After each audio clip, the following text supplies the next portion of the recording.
This vlog is usually not the type of content that I regularly focus on my YouTube channel. But sometimes one needs to leverage the power of YouTube to settle, to persuade, to make an argument against a certain perspective. Now, one of the great things about doing this wargaming thing, we're building, we're painting, we're collecting, we're doing the Tactica thing, we're trying to secure that win, cut down that learning curve. But the only thing possibly better than playing games is discussing or arguing about games. And whatever that system is going to be, there are numerous dedicated lore enthusiasts.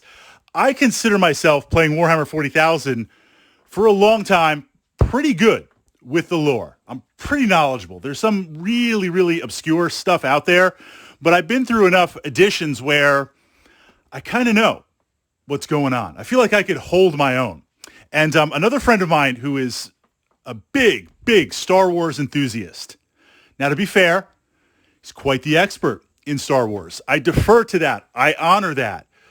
I know a little bit about Star Wars. I know a decent amount, seeing the movies and reading some novels here and there. Do I know everything? No, but I think I have a working perspective, especially if it comes from the more mainstream, totally canon, and Star Wars characters where we've had illustrated in the movies, in the comics. I feel pretty confident there. So we had finished up playing a game, and then we kind of started going back and forth with some lore. 40K versus Star Wars. Vader, now named character right there, Jedi Knight, Sith Lord, named character, versus a Warhammer 40K Ultramarines Librarian. Not a named librarian, but kind of the rank and file librarian in a chapter. And we're saying Ultramarines, but it really could be any of the librarians. Who would win on a one-on-one, Vader or a librarian? Now, I made the argument that hands down the librarian would just absolutely crush Vader. It wouldn't even remotely be a fair fight. Vader would put up a fight, yes, but a librarian would just crush him. And my two arguments for that, we were each allowed to make 2 points, because otherwise then it kind of goes back and forth. Make your 2 best points, make your 2 counterpoints, and what's the consensus? So my point and counterpoint was, first of all, the librarian dealing with the warp. It is a lot more powerful than just this thing called the Force existing in the background of the universe. A librarian is channeling the warp, can control the warp, can nullify the warp.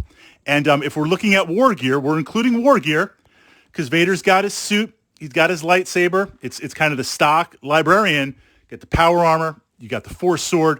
You've got the psychic hood. That right there is going to nullify any of the Vader's powers. So with that, naturally, Force lightning, librarian lightning, things like that, Vader, I would say, would be able to nullify that. And whether that's 2 lightning bolts crashing together or doing like the force push or forced hand thing, whatever that's going to be, I think that they would very quickly realize we need to settle this in combat.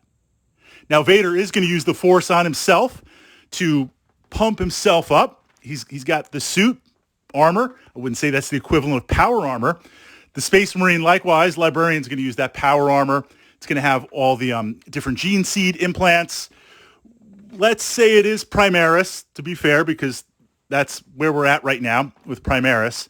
So it's not kind of the first gen mini Marines.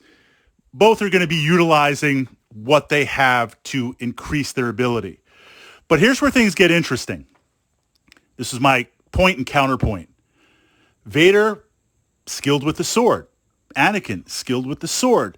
The backing of the Jedi Temple, absolutely. All those holocrons, and I actually don't know how many Force styles there are, but making my way through Knights of the Old Republic 1 and 2 and playing the RPG, you do have various Force sword styles. So you've got that training with the lightsaber. I'm sure the Sith, Vader's got a couple of others.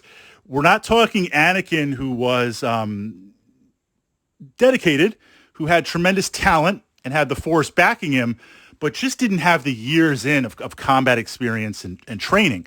We advanced that timeline with Vader, and let's say it's mid-established Empire Vader. He's got that experience. He's got that with the lightsaber.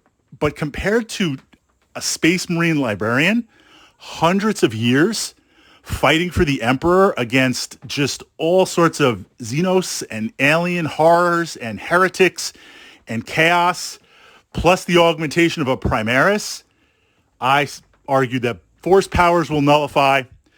They'll jack each other up. But when it comes to hand-to-hand, sword-to-sword combat, the Librarian's just going to destroy Vader. Absolutely no contest.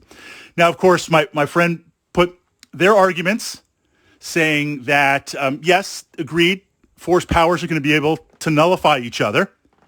But from that point forward, when it comes to combat, the fact that the Librarian, Primaris, yes, you've got the power armor, you've got the gene seed implants, you've crossed the Rubicon, you've done all that, you've got the +2 new implants, but you're not augmented by the force. It's not sensing the moves and doing those things. You can't block a force power on yourself. You can block that force lightning, can't block it on itself. And the Librarian is not, the warp, the powers of a Librarian is not used to augment. So he's like, from that perspective, yes, if it goes to saber versus power sword versus force sword, then right there, that's what's going to happen. From that perspective, Vader is going to easily still dominate. Your thoughts? So we went back and forth, and I was like, you know what? We're going to ask on the channel here, and we'll accept the consensus. We'll accept the answer. We'll put up that poll.